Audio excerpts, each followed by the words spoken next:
예, 여호수아 6장은 그 여리고성이 무너지는 여리고성을 공격하는 그런 상황입니다. 예, 근데 이제 여호수아 6장 들어가기 전에 5장에서 이제는 만나가 그치고 가나안의 소출을 먹는 사건들이 벌어지게 됩니다.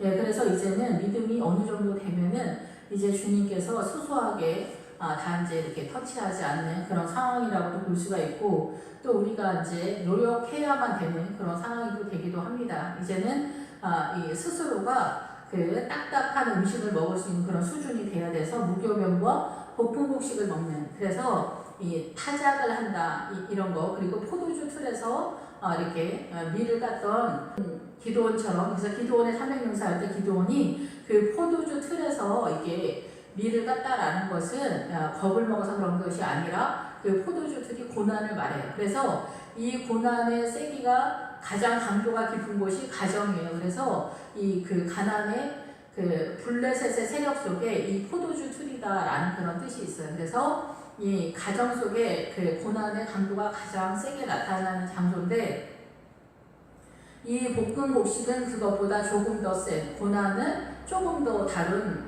고난이라고 볼 수가 있겠죠. 그래서 가나안에 입성하게 되면은 이 불을 지나가는 그런 고난을 속에서 고린도전서 3장에 나타나는 보석으로 나오는 그런 믿음으로 나타나기 위해서는 이 불을 통과하는 믿음의 고백 속에서 하나님의 나라를 깨달아지는 그런 삶의 여정의 길을 가는 사람이다, 이렇게 보여지는 거죠. 예, 그리고 무교병은 말씀 그 자체를 잘 소화를 해야 된다라고 이제 쉽게 생각하면 그렇게 봐야 돼요. 그래서 이스트를 넣지 않은 거. 그래서 이스트를 넣으면 어떻게 부풀어지잖아요. 그래서 말씀을, 그리고 믿음을 잘 한다고 해서 너무 오버하지 말라는 거예요. 그러니까 주님께서 명령하신 대로만 움직이라는 거예요. 항상 여호수아는 길갈에 다시금 돌아오는 그런 상태인데, 우리가 영적 전쟁을 할 때는 내 자신의 자리로 다시금 이렇게 회귀되는, 복귀되는 자세로 와서 다시금 내 자신을 살피면서 또 다시 내가 영적 전쟁을 하는 그런 상태에서 그 상황들을 보는 입장에서의 내 시각이 또 뒤에 또 있어야 된다라는 것이죠. 그런 것들이 이제 아이성을 공격하는 상황에서 나타나게 되는데, 그래서 이 무교병과 그래서 이제 볶음곡식을 먹을 수 있는 수준이 됐어요. 예.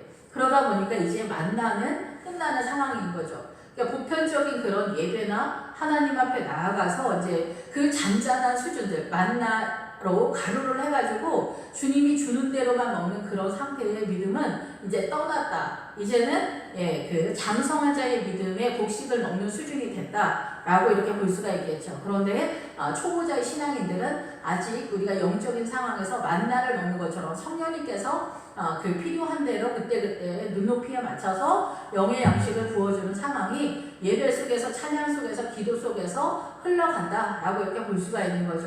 이제는 가나안에 입성했을 때에는 영적 전투가 심화된 그런 상태이고, 볶음곡식을 먹는 고난을 통하여서 말씀을 깨달아서 이제 훨씬 더 난이도가 센 그런 상황으로 진입했다, 이렇게 볼 수가 있는 거죠. 그리고 그러면서 이제 군대 장관이 나타나게 되는데, 여호와의 군대 장관이 나타나면서 이제 여호수아의 전쟁에 군대 장관이 본격적으로 투입된 그런 사건이다라고 볼 수가 있는 거죠. 영적 전쟁에 있어서. 그래서 우리의 인식 체계 속에서는 잘 느껴지지 못하지만은 우리가 이 볶음곡식을 먹고 무교병을 먹으면서 영적 전쟁을 따라 말씀의 언약궤를 따라, 이 말씀을 따라 그 믿음의 행보를 할 때 우리 뒤에 군대 장관이, 우리 앞에 군대 장관이 우리를 이끌어가고 계신다라는 것에 대한 믿음이 전제된다라고 이렇게 볼 수가 있습니다. 예, 오늘은 이제 가나안의 영적 전투에 있어서 가장 메인에 서 있는 요단강을 건너고 나서, 요단강은 우리가 부활의 사건이라고 볼 수가 있겠죠. 물에 들어가서 나오는 사건이기 때문에 오늘날 세례이면서 부활이, 그러니까 이제 요단강을 건너는 것, 세례는 이 십자가의 죽음보다 부활을 더 가치 있게 본다라고 이제 베드로가 그렇게 얘기했던 것처럼, 이제 우리가 강을 건너는 상황인데도 마른 땅을 건넜다. 우리의 영적 상황은 이렇게 아직은 건조하다라는 것들을 말씀하시는 그런 상황입니다. 지금은 출발선상에 있기 때문에 그런 것이고, 항상 나의 영적 전투는 내 자신 안에서 나타나기 때문에 내 자신의 영적 상황을 계속해서 보고 있어야 돼요. 지켜보고 있어야 돼요. 그리고서 이제 여리고성이 이제 공격해서 이제 본격적으로 들어가는 상황인데, 이스라엘 자손들로 말미암아 여리고는 굳게 닫혔고 출입하는 자가 없더라. 그래서 이 여리고성은 이제 맨 처음에 나올 때 말씀을 드렸지만은 우리가 선악과를 따먹고 나서는 이 세상이 지구가 다 사단의 통치권 속에 들어갔는데 이 여리고성은 달이라는 그런 의미가 있어요. 그래서 이 여리고성, 이 지구를 상징하는 그리고 그 우주가 내 안에 있어요. 영적 전쟁의 실체가 영적 전쟁의 현주소, 현장이 나 자신이잖아요. 물론 교회 공동체에서 같이 끌고 가지만 직접적이고 영적 전쟁을 제일 활발하게 직접적으로 하는 장소가 나 자신이잖아요. 그래서 영적 전쟁의 장소는 항상 내 자신이에요. 그리고 아이성도 내 자신이어서 아이성은 이 영적 전쟁을 하는 가나안의 일곱 족속을 공격해 들어가는 것에 있어서 아이성을 먼저 공격했다라고 하지만 이 아이성에서 공격해 들어가서 다 승리하는 그 내용 하나하나가 아이성을 공격했다라고 전제한 다음에 그 다음에 히위 족속, 아모리 족속, 헷 족속 이렇게 들어가는 거예요. 그것이 다 이 아이성 속에 포함되어 있는 얘기예요. 아이성의 전쟁을 그렇게 이제 아이성을 공격해 들어간 상태에서 벌어지는 사건이다 해서 구체적으로 들어가는 사건이라는 거예요. 그러면 이 아이성이 나 자신인데 아이성은 부패덩이다라는 뜻이에요. 부패한 장소라는 거예요.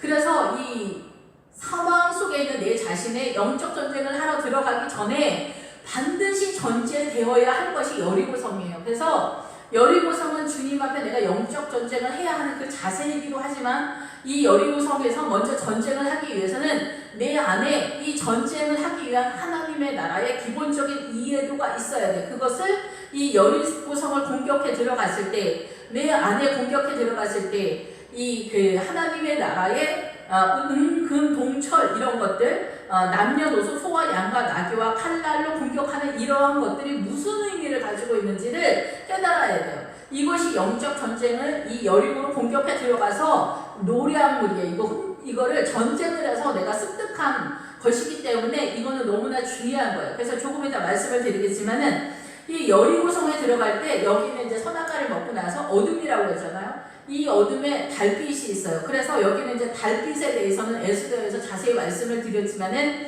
여기는 전쟁터라는 얘기예요. 그래서 지금 내 안에도 전쟁터고 이 밖에도 전쟁터예요. 그래서 가나안은 이 세상도 다 가나안이면서 전쟁터면서 또 광야면서 사막이면서 여리고성이면서 아이성이에요.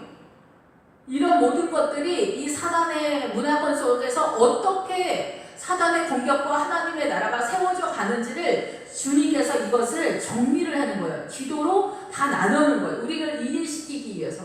이것이 아니면 우리는 도무지 알지 못하기 때문에 우리 잘 모르잖아요. 이 선악과를 따먹고 나서 남편과 아내가 주종의 관계가 되고 틀어진 데에서 종의 믿음 속에 있는데 십자가가 와서 자유가 선포됐는데 이 아내에 대해서 아직도 종의 형상을 요구하고 있단 말이에요. 자유하는 여자 사라의 믿음으로 요구하지 아니하고 종의 믿음으로 아직도 요구하고 있고 이것을 복종으로 최고의 믿음이라고 우리가 선언을 하고 남자나 여자나 이것에 대해서 이의를 제기하는 사람이 없다는 것에 대한 고발이 에스더에서 나오는 것이다 라는 것입니다. 예, 그래서 여기에서는 지금 여리고성이 그리고 내 자신이 이 세상이 모두 다 언제나 영적 전쟁터라는 거예요. 그 개념이 어떤 의미에서 어떤 이렇게 작게라고 보기가 어렵지만 내 자신과 나의 공동체와 교회 공동체와 국가적인 차원에서 전 세계적으로 이 전쟁이 어떻게 발발하고 사단이 공격하고 우리가 밀리거나 우리가 공격에 들어가거나 하는 상황들이 어떻게 펼쳐지는지 여러분들이 이 여리고성이 뭘 말하는지 아이성이 뭘 말하는지 그리고 아모리 족속이 뭘 말하는지 헷 족속이 뭘 말하는지 여부수 족속이 뭘 말하는지를 알지 못한다고 하면은 영적 전쟁이 어떻게 돌아가는지 모르는데 어떻게 승리를 할 수가 있겠어요? 전쟁은 막연히 되는 게 아니에요. 그래서 아까도 말씀드렸지만은 내가 그냥 착한 척 조금 액션 몇 번 하는 것으로 이 광야에서 요단강을 건너서 이 가나안에 입성하는 그런 상황이 아니라는 거죠. 물론 하나님께서 전체적인 면에서 또 요즘은 성령님께서 인도하시는 그런 은혜의 시대에 살고 있기 때문에 또 이것을 성경에서 이렇게 나누는 것보다는 훨씬 더 또 약간의 다름이 또 나타날 수 있어요. 제가 뭐 다 맞는 것도 아니고 제가 성경 해석을 다 해석하는 것도 아니고 또 부족한 것들이 있기 때문에 그런 것들은 또 여러분들이 또 각각의 삶 속에서 깨달을 수 있기를 바랍니다. 믿음 속에서. 예, 그래서 이 여리고성은 지금 굳게 닫혔고 출입하는 자가 없는 아주 굉장히 엄한 상태다라고 볼 수가 있는 것이죠. 그래서 여호와께서 여호수아에게 이르시되 보라 내가 여리고와 그 왕과 용사들을 내 손에 넘겨주었다 이렇게 얘기하는 거예요.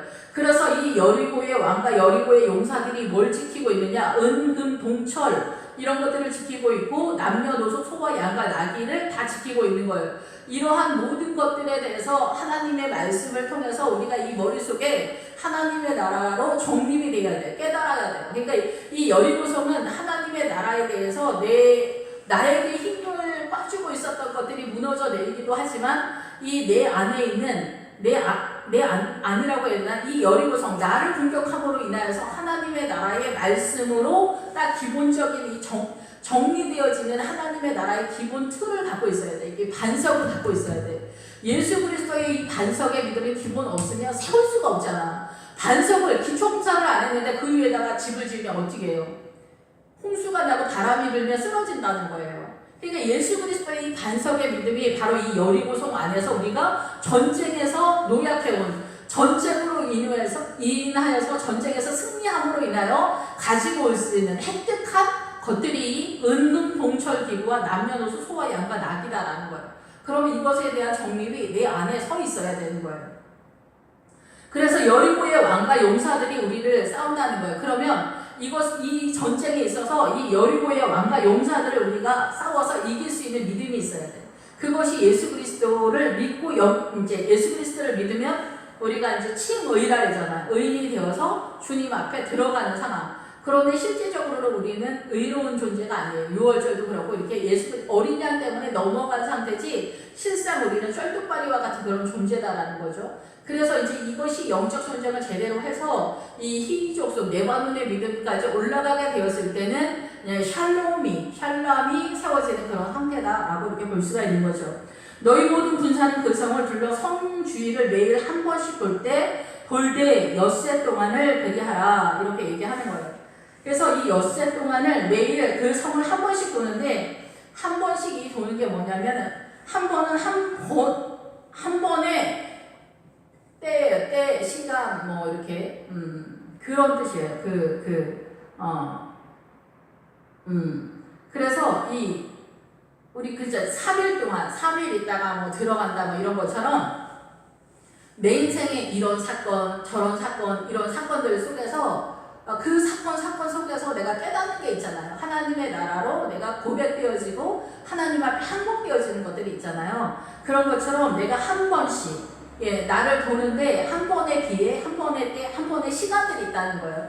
그래서 이 한 번씩 나를 보는 거예요. 내 인생 가운데서 보라는 거예요. 내 삶을 보라는 거예요. 그리고 내 안을 보라는 거예요. 내 안에 영적인 상태가 어떻게 돌아가는지, 나는 뭐에 약한지, 나는 돈에 약한지, 아니면 나는 게으른지, 아니면 나는 혈기가 많은지, 나는 음란한지, 뭐 나는 두려움이 많은지 이런 거잖아요. 그리고 나는 뭐 질병에 약한지 이런 모든 약세들을 주님 앞에 고백하면서 내가 어떠한 존재인지를 자기를 예민하게 지켜봐야 된다는 거예요. 그래서 아이성에서는 내가 영적으로 승리하면서 나아가는 것 같으면서도 복병을 준다.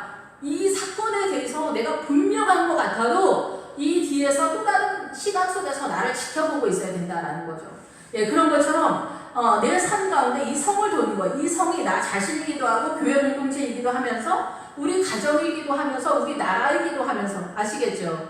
그러니까 나한테 해당되어지는 하나님의 나라, 그리고 우리 가정 속에 세워지는 하나님의 나라, 그리고 우리 교회 속에 세워지는 하나님의 나라가 어떻게 하나님께서 이끌고 가기를 원하는지, 그리고 우리 교회의 문제점은 뭔지, 우리 가정 속에서 이 수산성이 온전히 서지 못하게 되어지는 약점이 뭔지, 기본적으로는 아버지가 믿음으로 굳건하게 서기 위해서는 엄마가 십자가에 희생을 해서 남편의 믿음을 세워놓으면 이 집은 거의 수산성이 세워졌다라고 볼 수가 있어요. 엄마 아빠가 믿음으로 서면 자녀들에게는 이게 흘러가는 그런 구조를 띠기 때문에 그런 거예요. 근데 자녀가 믿음이 세면은 여기 이제 넘쳐가기가 어려워요. 시간도 굉장히 많이 걸리고. 왜냐면 자녀는 이 질서가 허리에 있기 때문에 엄마 아버지를 이끌어낸다는 건 더 힘들고 난이도가 어렵기 때문에 그런 거죠.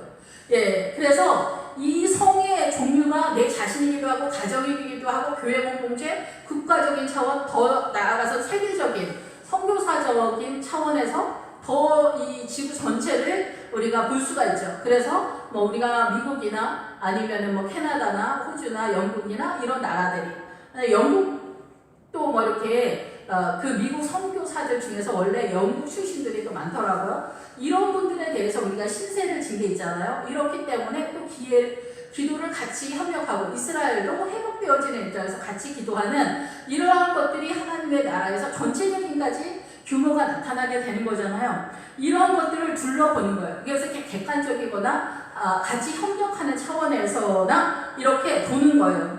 그것을 6번을 돈다는 거예요. 6번을 도는데 그 6번을 돌 때 이 6은 인간적인 숫자잖아요. 인간이 최선을 다해서 6번을 돈다고 해서 뭔 일이 나진 않아요. 그런데 이 6번의 최선을 다해서 이 일을 하면서 하나님의 나라가 내 안에 세워지는 거예요. 하나, 두 개씩. 그래서 나의 최선이 뭔가가 되지 않는 것에 대한 항복이 나타나면서 이 6번의 나를 돌고 교회를 돌고 우리 가정 속에서 하나님 앞에서의 항복되어지는 그 하나님의 나라가 세워지기 시작하는 거예요. 그러면서 이 속에 뭐를 채우냐?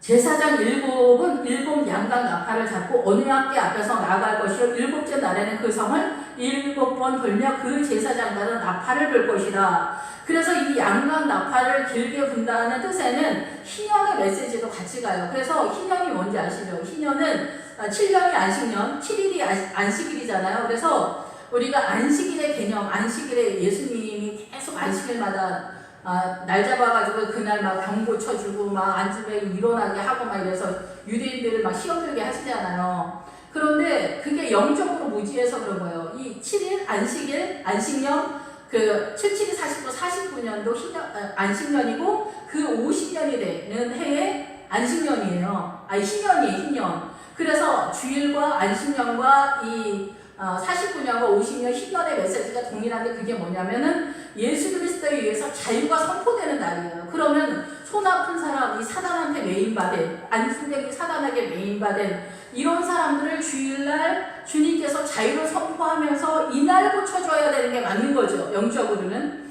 그런데 예수님은 그걸 아시니까 이 주일날만 날 잡아가지고 이 사람들을 고쳐주고 막 이렇게 자유를 선포하는 거예요. 근데 율법에 매여있는, 인간적으로 율법에만 매여있는 이스라엘 사람들은 그 자유가 눈에 안 보이는 거예요. 그러다 보니까 오히려 하나님의 나라의 그 자유를 거꾸로 못 알아먹은 이스라엘 사람들이 이거를 걸고 넘어져서 예수님을 십자가에 못 박는 그런 사건으로 나타나게 되는 거예요. 근데 이 양각 나팔이 그 희년과 연결이 되는 거예요. 그래서 이 희년에 나팔을 불거든요.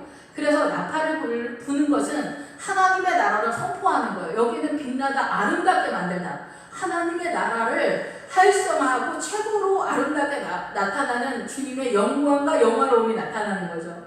희년은 어떠한 이유를 불문하고 자유가 선포되는 거죠. 모든 사람에게 자유를 선포해주는 그런 해가 50년 희년이란 말이에요. 예수님의 십자가가 공식적으로 선포되는 해라고도 볼 수가 있는 거예요.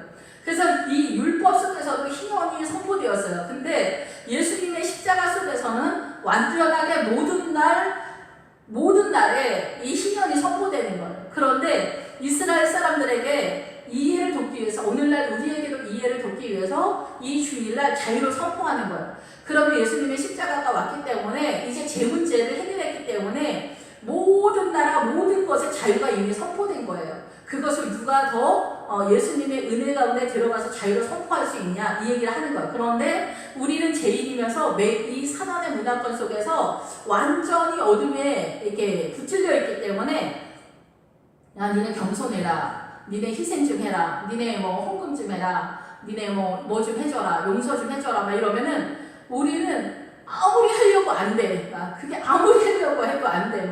한 1년 지났는데도 새로워. 어제 그 사건이 벌어진 것 같이 엄청 기분 나빠. 못 봐주겠어. 진짜. 이런 생각이 드는 거예요. 날마다 이 머릿속에서 딱따구리가 돌아가는 거야. 이게 아무리 족속이 하는 일인데 나는 늘 이게 새로운 그런 걸로 생각이 되는 거야. 이런 것들이 바로 이 전쟁이라는 거야. 이러한 것들 우리는 하지 못한다는 거야. 그것이 달의 세력이라는 거야. 그래서 저 사람이 잘못했고 내가 피해를 당했으니까 계속해서 정죄하는 것이 나한테는 온당해 이렇게 하면서 합리화를 하면서 계속 사단한테 속는 거죠. 그래서 이 양강 나팔, 이 희년의 자유가 선포되어지는 제사장 일곱 양강 나팔을 분다는 것은 완전한 하나님의 나라의 메시지가 선포된다라고 봐야 되겠죠. 예. 그래서 제사장들은 이 우림과 둠김, 여기에 돌 두 개를 갖는데 이게 빛의 지역이에요. 그래서 제사장들을 통해서 하나님의 빛의 세력이 선포되어지는 거예요. 그런데 성도들은 그것을 받아서 자유를 누려야 되기 때문에 빛의 조명을 받아서 또 받기 때문에 그 강도가 좀 약한 거죠. 그래서 그런지 제사장 일곱과 일곱 양강 나팔, 복음의 그 강력한 자유의 메시지가 선언되어지는 그것으로 인하여서 자유가 들어가는 거예요. 여기서 자유의 믿음 속으로 흘러가는 거예요. 그 자유의 믿음의 세계가 세워지는 거예요. 이것을 어떻게? 우리 인생 가운데 우리는 고집이 세상에 대해서 절대 안 내려놔. 절대 용서할 수 없어. 절대 나는 이거 철회할 수 없어. 나는 김 없으면 정말 절대 김 없으면 밥 안 먹어. 나는 국수는 절대 못 먹어. 막 이런 소소한 거에서 이렇게 말하지만은 용서하지 못하고 희생하지 못하고 뭐 여전도 회원 뭐 나와주세요. 뭐 해장 한 번만 해주세요. 그러면 목숨 걸고 난 죽으면 죽었지 해장 못해 뭐 이렇게 하잖아요. 뭐 하여튼 5만 가지가 있는데 그런 것에서 이 하나님의 나라를 세워가야 된다는 거예요. 그래서 여기 6번을 도는 거예요. 나는 죽으면 죽었지 해장은 못해. 나 여전도 해장 절대 못해.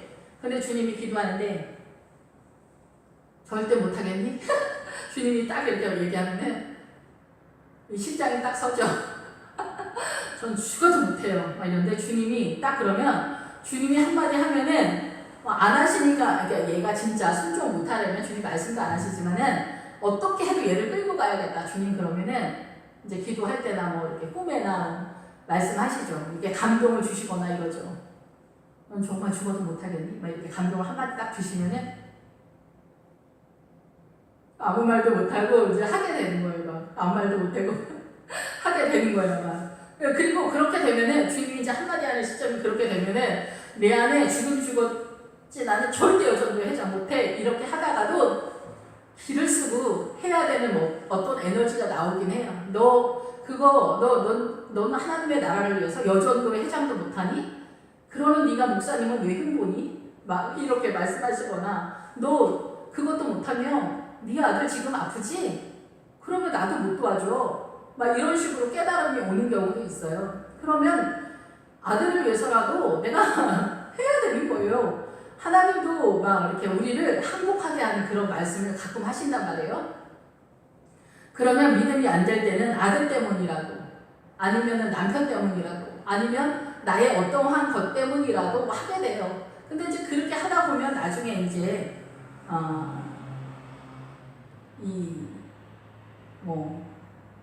그래서 이제 목회자들이 그렇게 얘기하거든요. 이 일이 막 목회자들도 엄청 저만 그런지 모르겠지만은 엄청 말 많고 투덜거리고 막 불평불만이 많은데 이 영광의 길을 나를 가게 하시다니 이렇게 띄엄띄엄 고백을 할 때가 있어요. 이것이 최고의 영광의 삶인 걸 알기 때문에 그러죠. 그런데 이제 이렇게 주의 일을 하다 보면은 꼭 주님 저한테 이러셔야만 했으니까 뭐 아니면 주님 저한테 왜 이러세요 막 이런 것들이 많이 있죠. 근데 이제 주님이 다 오르시니까 그래서 내 인생 가운데 5만 가지 속에서 나를 보는 거예요. 난 절대 이거를 행복할 수 없어요. 뭐 막 이런 거 있잖아요. 주님 저한테 왜 이러세요 정말. 주님 저를 발로 차시나요? 막 이런 것들 많아요.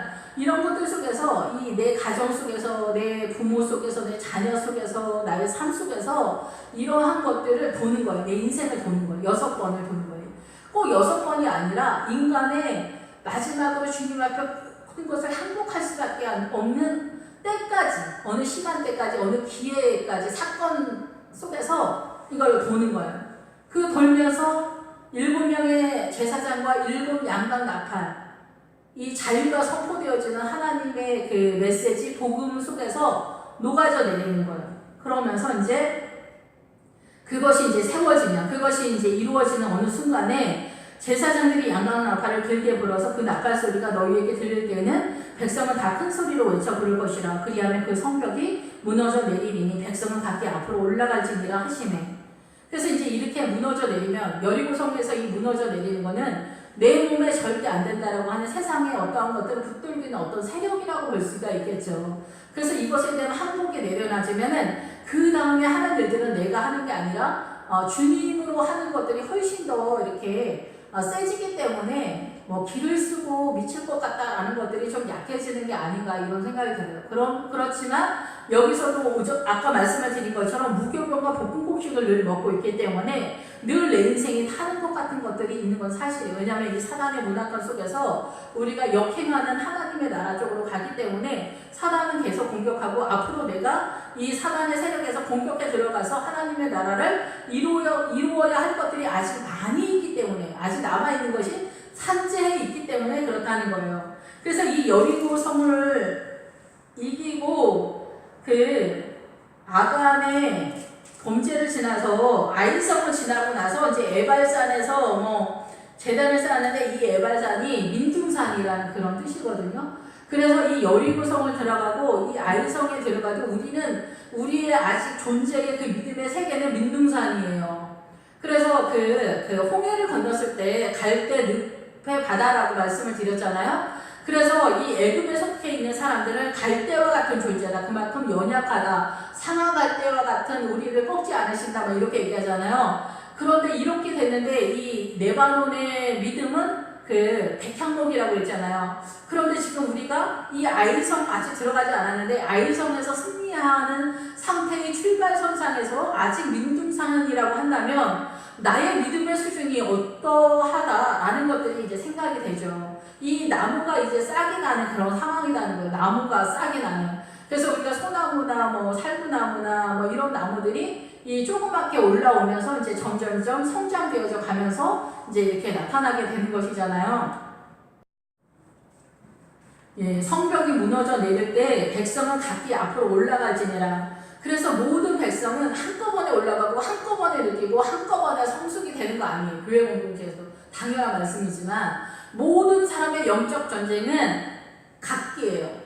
아내는 아내의 믿음, 남편은 남편의 믿음이 있어요. 아내는 아내의 사명을 다할 때 남편이 세워지고 이 남편이 세워지는 그 믿음은 왕노릇하는 거에서 내려오는 믿음이에요. 그래서 그 십자가의 희생의 정신으로 내려온다라고 보는 거고 이 여자도 자기가 수고를 당하면서 이 남편을 세우니까 어떻게 해요? 이 세우는 거에서 자기가 희생으로 나가기 때문에 내려가는 것 같으면서 올라오면서 이 믿음이 하나님의 나라로 세워지는 거예요. 이것이 곧 예수 그리스도랑 온전히 연합되어지는 그런 상황이 되는 거죠. 사도 바울이 내가 교회와 예수 그리스도에 대해서 말하노라. 부부에 대한 이야기를 하는 게 아니라 내가 교회와 예수 그리스도에 대해서 얘기한다라고 하는 게 그 말씀인 거예요. 그러니까 반드시 아내는 아내의 사명, 남편은 남편의 사명을 감당해야 돼요. 모양이 틀려요. 여기 세모, 여기는 네모인데 우리는 세모하고 네모를 똑같이 맞추려고 하는 것도 있는 것 같아요. 사명을 정확하게 알았을 때 자기 일만 똑바로 하면 되겠다라고 이렇게 생각이 듭니다.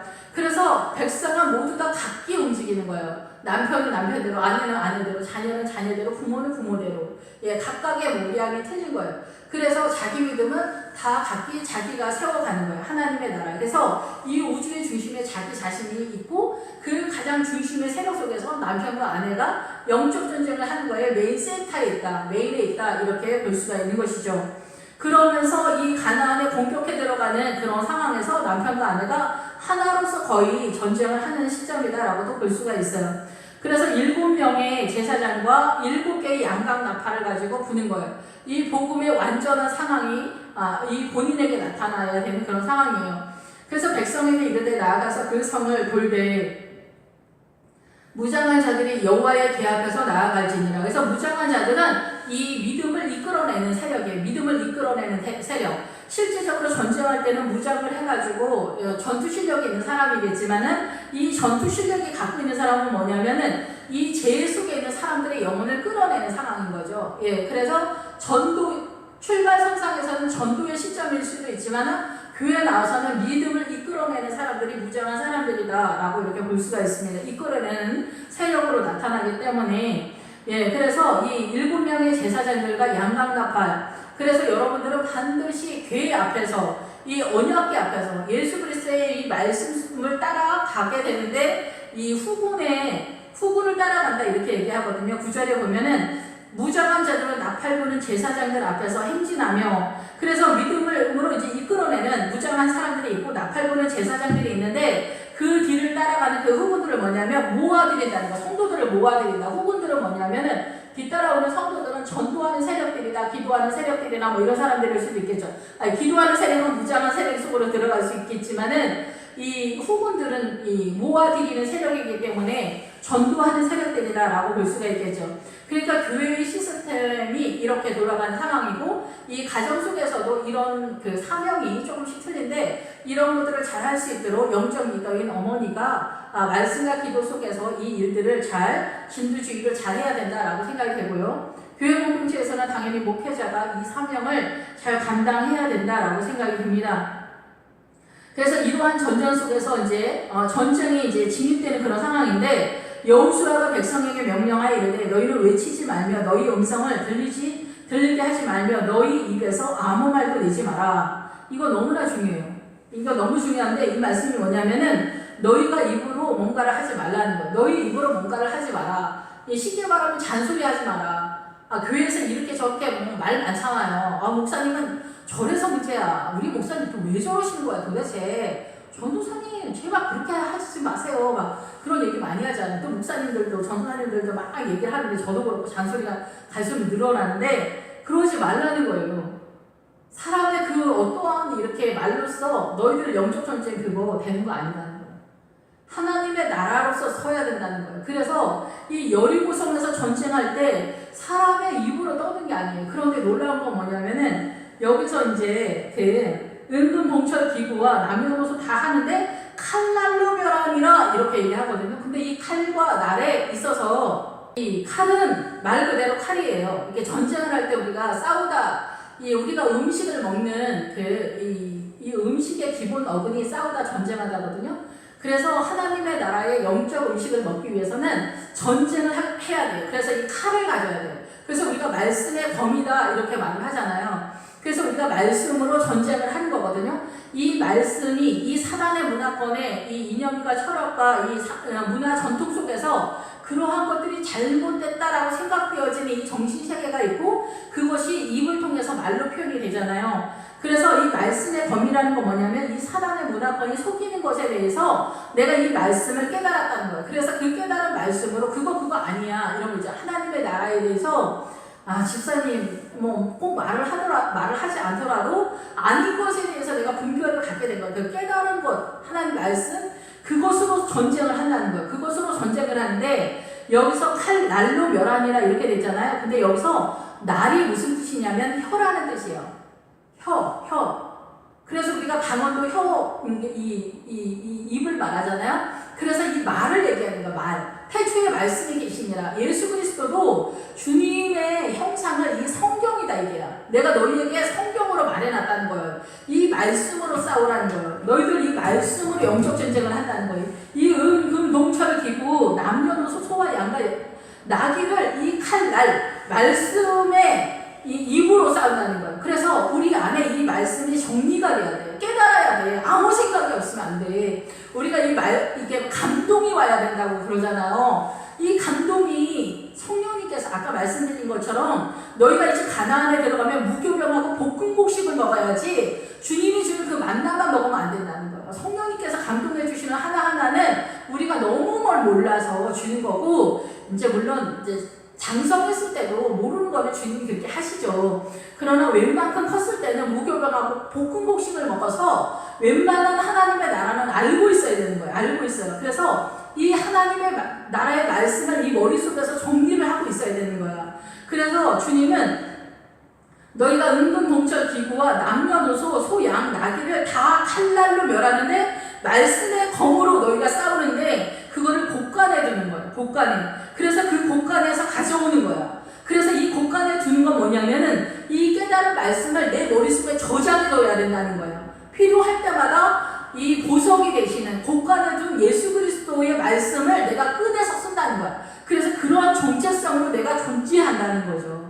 이 머릿속에 하나님의 나라가 정립이 된 거야. 반석 같은 믿음의 기초석이 되고 예수 그리스도의 성전이 세워진 그 세계가 이 머릿속에 정리가 돼 있어야 내가 그렇게 움직이는 존재가 된다는 거예요. 그래서 우리가 뭐 왜곡된 사고, 잘못된 인식 체계 속에서 행동이 나오잖아요. 그러면 안 된다는 거예요. 이것이 다 정리가 돼서 이 머릿속에 정립이 돼야 돼요. 하나님의 나라의 법으로 세워져야 돼요. 하나님의 나라의 율법으로 세워져야 되는 그런 상황이 있는 거예요. 창세기서부터 계시록까지 얼마만큼을 깨달아서 이 머릿속에 저장해 두냐. 사단의 문화권 속에서 우리가 살지만 말씀을 깨달아서 이 머릿속에 곳간에 저장을 해두면 어때요? 이렇게 나는 움직이는 존재가 되기 때문에 그렇다라는 거죠. 예, 그래서 이제 이렇게 무장한 자들은 나팔 부는 제사장들 앞에서 행진하며 후보는 그의 뒤를 따르고 제사장들은 나팔을 불며 행진하더라. 그래서 말씀을 깨닫는 것도 있지만 성령님께서 인도하시는 것도 있지만은 이 말씀을 하나하나 깨달아가지고 이 머릿속에 저장이 둬야 된다는 거예요. 깨닫는 말씀으로 저장돼서 주님의 나라의 백성다움에 화되어 있는 거예요. 그 백성다움의 내용이 뭐냐? 은근 동철 기구 남녀노소 소모 양 나귀를 이 멸하는 이 내용인데 이거를 곳간에 드리라 그러잖아. 이거 중요한 것들은 이게 뭐냐는 거죠. 이게 그래서 여호와의 계를 따라서 그 성을 한 번씩 보는 거야. 날마다. 그래서 내 인생의 어떤 사건마다 보는 거야. 이게 뭘 얘기를 하는지. 그래서 여호와의 계가 그래서 말씀을 따라서 돌아야 된다는 거예요. 내 인생에 이 말씀이 뭐라고 말씀하시는지를 깨달아야 된다는 거예요. 근데 목회자는 이 교회 공동체 100명 있으면 100명을 기준으로 한 정석적으로 선포하는 거예요. 성경은 정석적으로 선포를 했으면은 진설병을 먹으면 안 됩니다. 이것이 정석이에요. 다윗의 예를 들면은 이 먹으면 안 됩니다. 그런데 진설병은 다윗이 먹잖아요. 얘 외에 사건이 벌어지잖아. 그러면 하나님이 이렇게 안 됩니다라는 것을 목사님이 딱 얘기했는데 우리 집에 그게 가능한 사건으로 주님 말씀하실 때가 있다는 거예요. 그러면 안 되는 것으로 내가 적용하면 불법인 거잖아요. 우리 집에는 부정이 긍정이 됐는데 내가 어떻게 적용을 해야 되는지 우리 집에 어떻게 말씀을 적용해야 되는지 성령님이 어떻게 나한테 이끌어 가시는지를 그 집안의 영적 리더인 어머니가 그걸 깨닫지 못하면 문제가 발생하는 거라는 거죠. 그러면 이게 목사님 탓이 아니잖아요. 목사님은 정석적으로 선포하면 각 가정마다 자기네가 가져가서 이 되새김질을 해서 씹어서 줘야 된단 말이에요. 목회자도 자기가 주님 앞에 받아서 이 되새김질을 해가지고 이 씹어서 주잖아요. 성도들한테. 이 사명을 크게 작게 각각 다 사명을 감당해야 된다는 거예요. 그래서 엿새 동안 이같이 한다. 여러분의 인생에 최종적으로 최선을 다하는 그 항복이 일어나야 돼요. 나로서는 안 된다. 이 인간의 힘으로는 안 된다. 오직 주님의 일곱 제사장, 일곱 양각 나팔, 예수 그리스도의 희년의 메시지, 자유가 선포되었을 때 예수 그리스도의 십자가로만 가능한 사건으로 벌어지겠는데 그것이 시간이 굉장히 오래 걸리죠. 그래서 주일날, 자유가 선포되는 날, 이 주일날 일곱째 날에 7번을 돌면서 이 여리고성이 무너져 내리는 그런 사건이 벌어지게 되는 거예요. 그러면서 온전히 발치되 기생 나합과 그 집에 동거하는 자는 모두 살려두라. 이는 우리가 보낸 사자들을 그가 숨겨주었습니다. 그래서 이 기생 나합은 내 자신이라고 말씀을 드렸죠. 우리가 이 사단의 문화권 속에서 음란한 존재의 이 영적 전쟁을 하면서 나아가는 강활한 지역으로서의 내가 이제 음란한 존재로서 출발하는 입장에서 나합인 거죠. 그러면서 우리에게 관계된, 우리에게 속한 붉은 줄을 매다는 그래서 예수님의 십자가 보혈에게 연합된 공동체를 주님이 살려주겠다라고 이렇게 약속을 하는 것이다 라고 생각이 됩니다. 이스라엘 진영으로 바치는 것이 되는데 8절에 보면 너희는 온전히 바치고 그 바친 것 중에서 어떤 것이든 취하여 너희가 이스라엘 진영으로 바치는 것이 되게 하고 고통을 당하게 되지 아니하도록 오직 너희 그 바친 물건에 손대지 말라 라고 얘기하는 거예요. 6장에서는 너희가 공격한 것들을 소유하라고 이렇게 말을 하는데 여기서 노략물에 대해서는 너희가 그걸 가지면 안 된다. 너희들은 이스라엘은 하나님께 바친 것이 되어서 이 여리고성에 있는 모든 것을 주님께 바쳐서 여호와의 곳간에 드려야 된다라고 이야기하는 거예요. 그 여호와의 곳간에 드려야 하는 게 뭐냐? 이 여리고성을 들어가는 건 나 자신이면서 내가 하나님의 나라를 이루지 못하게 하는 중무장되고 있는 사단의 어떤 기운들이 무너져 내리면서 이 안에 우리가 노략물을 전쟁을 해서 가져오는 게 아니라 여호와의 곳간에 드려야 하는 것들이 있어요. 이거는 너무나 중요한 거예요. 은근 동철 기구들과 이것들을 여호와의 곳간에 두고 남녀노소 소와 양과 나귀를 칼날로 멸해라 이렇게 얘기를 하는 거예요. 은근 동철 기구들은 무슨 얘기냐면은 은은 순결함을 얘기해요. 순결함을 말하고 깨끗함을 말하면서 이 기본 어근에 들어가면 열망하다 갈망하다라는 그런 뜻이 있어요. 그래서 이 은은 구원을 받고자 하는 열망하는 마음을 이야기해요. 이것이 그 사사기의 미가야라고 하는 사람이 나오는데 거기에서 설명을 잘 하고 있어요. 그래서 은이라고 하는 것이 나오고 있고 금은 뭐냐면은 우리가 믿음이기도 하면서 이 금은 예수 그리스도에 대한 통치권에 대한 절대성이다라고 볼 수가 있어요. 이것이 이제 아감이 훔쳐간 은과 금과 신화산 유통한번에 나가서 보다 더 구체적으로 설명을 하겠지만은 이 금은 믿음이면서 예수 그리스도다라고 볼 수가 있겠죠. 그리고 이제 동은 우리가 보는 입장에서 하나님의 나라를 설명하고 철은 전쟁을 할 때 무기들로 나타나게 돼요. 그래서 이 동도 나름대로 하나님의 나라의 가침으로 이렇게 사용되긴 하는데 이런 것들이 영적 전쟁을 할 때 이 구원의 믿음과 예수님의 통치권, 예수님 자체의 금의 세력, 믿음의 세력, 믿음의 본체 되신 예수 그리스도를 설명한다라고 볼 수가 있어요. 이런 것들이 이제 아간의 상황에서 더 이제 자세히 설명을 할 텐데 이러한 것들은 너희들이 가져가면 안 되고 그 여호와의 곳간에 갖다 놔라. 그래서 이 보물창고 바로 예수 그리스도로 정리가 되는 거예요. 그래서 예수 그리스도 이 은금 동철은 예수 그리스도와 연합되어서 우리가 은금 동철에 대한 믿음을 어떻게 바라봐야 되는가가 이제 아간의 훔친 물건으로서 또 다시 설명이 돼요. 이거를 하나님께 드려야 되고 그리고 나서 남녀노소 소와 양과 나귀는 뭐냐? 남편과 아내 남편의 세계의 믿음의 사명, 아내의 믿음의 사명, 그리고 부모나 그리고 자녀들에 대한 이런 모든 관계들이 너희들 말씀 속에서 정리가 돼야 된다. 말씀 속에서 깨달아야 된다. 그래서 우리가 그 남편과 아내가 연합해서 하나가 돼서 그 부모를 떠나라. 이 부모를 떠나라 할 때 부모 입장에서 자녀에 대해서 애착 관계를 놓지 못하거나 그런 문제잖아요. 그럼 부모는 자녀들을 결혼시켰으면은 분리를 시켜야 돼요. 요즘 그런 프로그램에서 아들한테 아파트를 사줬는데 내가 그 아들 집에 가는데 며느리한테 비밀번호도 물어봐야 되냐 막 이렇게 얘기하시는데 말도 안 되는 얘기인 거예요. 그래서 옛날에는 유교 사상에서 뭐가 있었어요. 여자들 골짜기마다 여자고 부모는 하나니까 이런 말들이 굉장히 효도를 잘하는 자식들 얘기하는 것 같지만 사실은 이런 것들이 다 사단의 유언비어여서 약간 틀어놓으면은 이 종려는 저쪽에 가서는 저쪽 나라가 되는 거예요. 그래서 고부간의 갈등이라는 그런 자리로 나가게 되는 거예요. 부모가 아파트를 사주고 건물을 사주고 생명을 다 줬더라도 이 자녀가 결혼을 해서 너희들이 둘이 연합을 해서 행복하게 잘 살고 사업을 하다 망했더라도 또다시 일어나서 더 크게 더 멋진 인생을 살릴 수 있다라는 것에 대한 가능성과 지지가 있어야 되는데 이런 모든 것들에 대해서 부모가 그게 정리가 안 되는 거. 이 말씀이 이렇게 다 정리를 해놨잖아요. 그리고 아내의 사명이 있고 남편의 사명이 있어. 이런 것들을 말씀으로 이 칼날로 멸하니라. 말씀의 검으로 다 정리를 해야 된다 얘기예요. 이런 것들을. 그래서 이 여호와의 곳간에 그래서 하나님 예수 그리스도로 끄집어내야 된다는 거예요. 그래서 이 여호와의 곳간에 그래서 하나님의 곳간 하나님의 말씀으로 예수 그리스도의 말씀으로 이거를 정리해서 우리의 삶에 적용을 시켜야 된다는 거예요.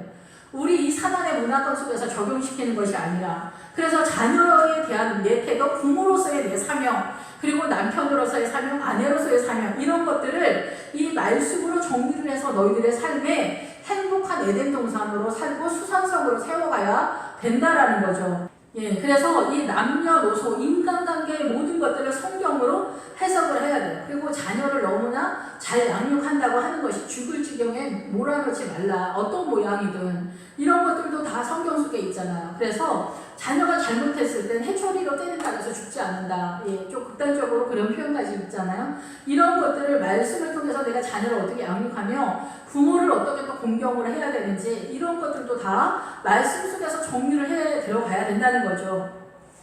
그리고 소와 양과 제사와 이 말씀에 대한 제사나 예배나 이런 것들도 저희가 교회 문화 전통 이런 모든 것들이 정리가 돼야죠. 그리고 나귀 사건, 선함과 그리스도에 의한 선함인지 세상에 속한 미디안적 선함인지 이런 것들을 이 칼날로 칼과 이 입으로 그래서 말씀의 검으로 멸합니다. 오늘날로 말씀의 검인 거죠. 칼날이. 그래서 말씀의 검으로 싸우는 거예요. 그래서 자기 십자가를 지고 주님을 따라가는 그런 상황이다라고 보여지는 것이죠.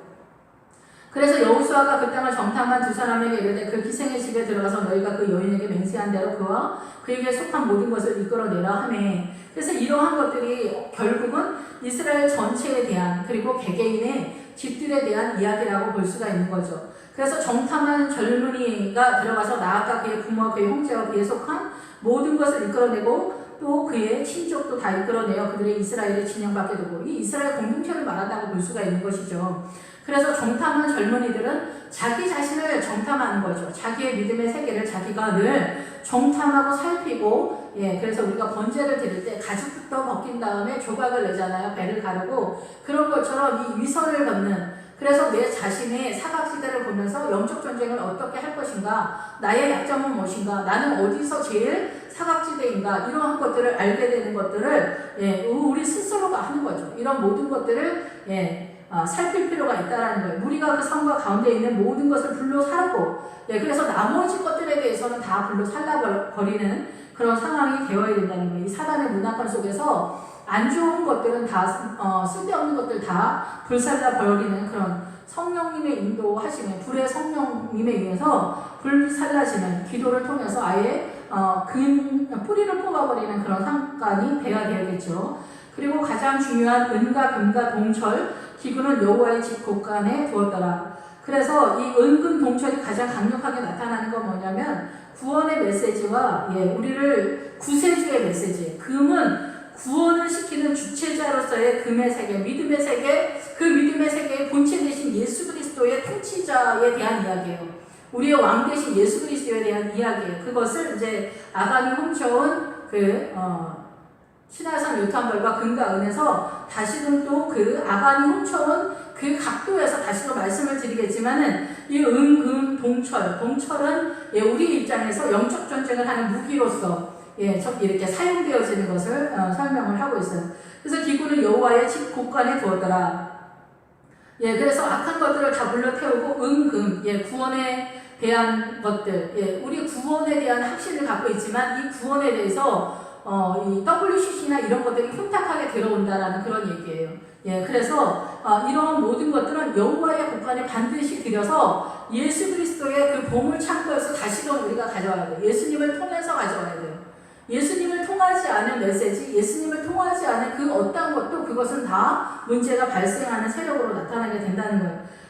이것이 정리가 안 되면 이 구원의 은혜 세계를 해결하지 못하고 금의 세계를 해결하지 못하면은 우리의 구원과 우리의 믿음의 실체가 온전한 것이 아니라는 거죠.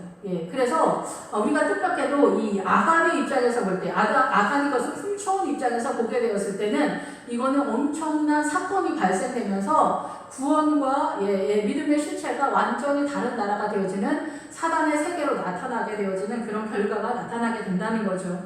그래서 여호수아가 기생 나아가 그의 아버지의 가족과 그에게 속한 모든 것들은 보낸 사자들을 숨겼음이었더라 이렇게 이야기합니다. 그래서 여리고 땅에 들어갔을 때는 이제 보다 더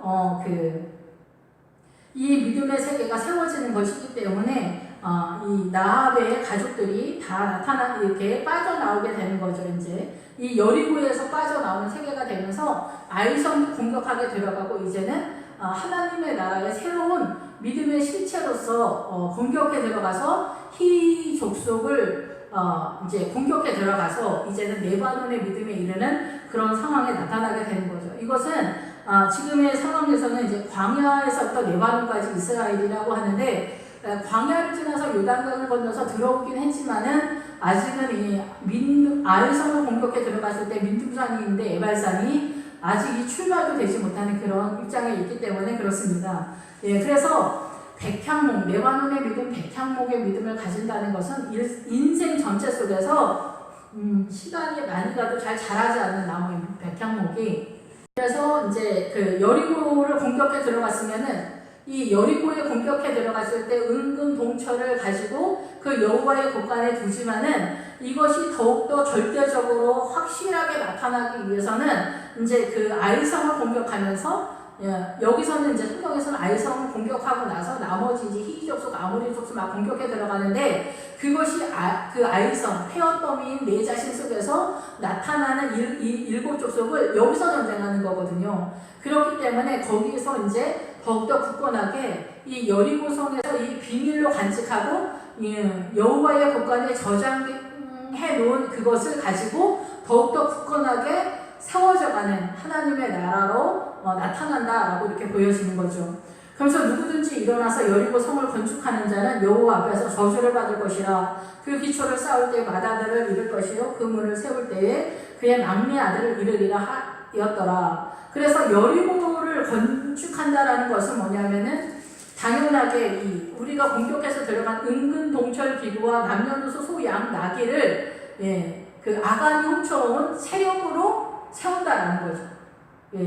그래서 이 여리고성은 우리가 공격해서 들어간 것 같지만 실상은 아간이 훔쳐온 그 금과 은과 그 신화산 요토한벌 이곳으로가 세워져가는 허다한 교회 공동체가 굉장히 많이 있어요. 왜냐하면 이 메시지를 모르니까. 그리고 우리가 선악과를 따먹고 나서 이 세상이 다 사단의 어둠 속에 들어갔고 이 어둠 속의 달빛이 이 사단의 선악과라는 거죠. 그래서 우리가 생각하는 이 선과 악에 대한 개념이 사단의 사고관이라는 거예요. 그래서 우리가 이 여리고에 들어가서 이 은금 동철 기구와 남녀노소 소양 나귀를 이렇게 노량물로 가지고 와서 그것을 여호와의 그 곳간에 놓지 않으면, 그래서 이것을 우리가 나중에 주님에게서 다시 받지 않으면 우리는 그냥 이 사단의 문화권의 선악과의 개념으로 우리는 그대로 있는 거예요. 그래서 그것이 결국은 아간이 훔쳐온 신화산 요토한벌과 금과 은이라는 얘기예요. 그래서 그것이 흔들리고 있는 거죠. 그것이 흔들리면 이제 WCC가 옳다라는 그런 지경이 된다라는 그 얘기를 하는 거거든요. 그래서 그것을 훔쳐오게 되었을 때는 우리의 믿음이 어떠한 증세로 나타나게 되는가, 그것이 이제 7장에서 아간에 훔쳐온 신화산 요토한벌과 금과 은이라는 거예요. 그것이 구원의 문제와 예수 그리스도의 문제, 누가 우리의 구세주냐, 이 문제를 다루고 있다라는 것입니다. 그래서 그것의 내용이 여리고라는 거예요. 그래서 이 여리고적 믿음을 갖고 있으면 안 된다는 거예요. 근데 우리 거의 대부분 이 구분을 잘 못하는 경우가 많아요. 아니야, 나는 알고 있어. 알고 있다라고 하면 우리 선악과를 따먹고 나서 남편과 아내가 주종의 관계로 들어간 이 사건을 이해를 해야 돼요. 이거 선악과를 먹어서 주종의 관계로 들어가고 이게 종의 믿음 속에 있기 때문에, 종의 실제 속에 있기 때문에 이렇게 주종의 관계로 틀어졌다라는 걸 이해해야 돼요. 이거 이해하지 못했다고 한다면 이거는 십자가의 믿음, 신열의 메시지가 선포되지 않은 것이기 때문에 그렇다는 거죠. 이것이 올라와야 이거 우리 여리고성 공격해 들어간 거고 이거 잘못한 거 알고 깨달아야 된다는 거예요. 그래서 우리의 삶 가운데 이것이 해결이 안 되면 남녀노소가 해결이 안 되는 거예요. 남녀노소가 해결이 안 돼요. 말씀으로. 그러면 말씀의 검으로 공격해 들어가지 못하는 거지. 내가 이것을 구분을 못하는데 어떻게 공격을 해? 말씀 칼날로 어떻게 공격을 해? 공격을 못하지. 말씀의 검을 내가 갖고 있지 못하는데 공격을 할 수가 없는 거잖아.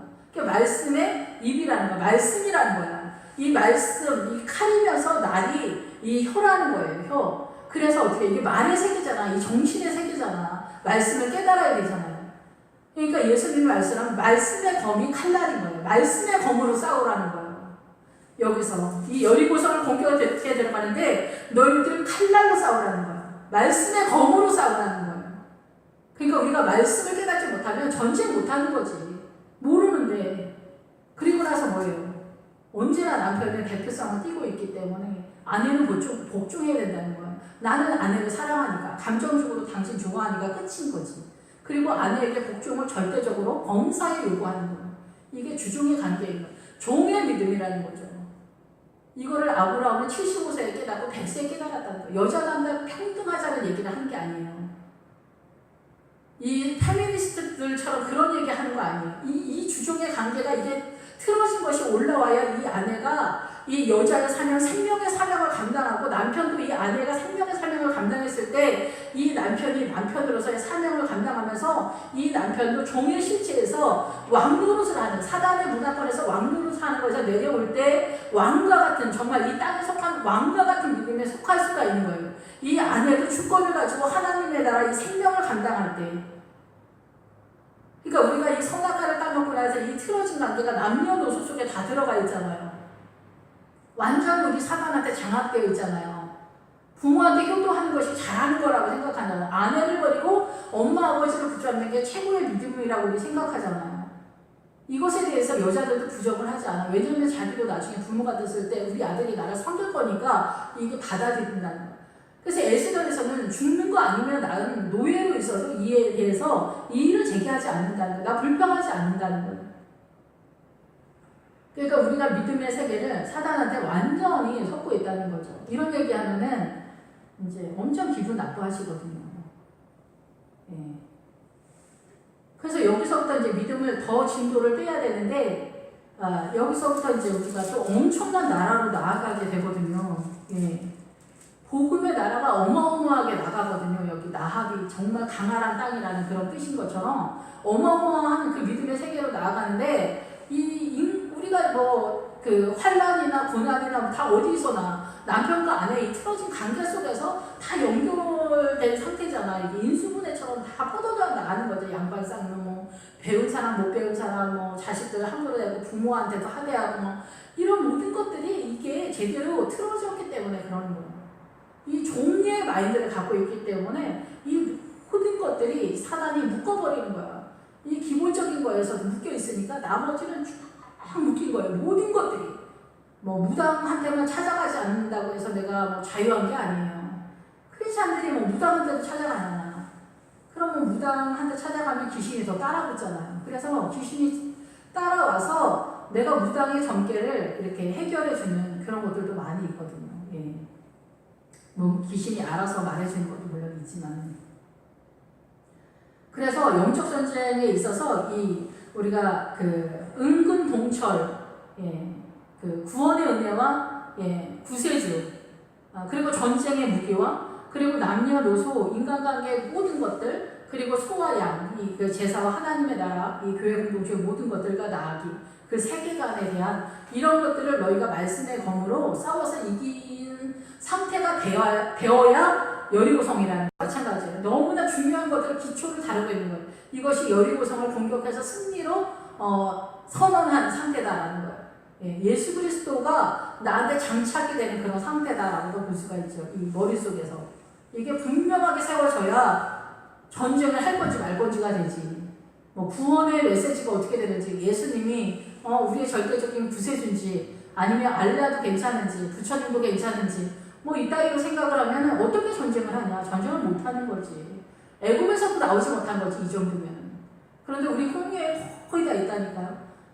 그러니까 이게 정리가 안 된 거예요. 여기도 정리가 안 된 거예요. 그래서 사사기에서 요단강을 건너지 못한 상태의 사사들이 요단강 건너기 전에 우리를 속이고 있는 세력들이 모압과 암몬, 블레셋, 미디안이에요.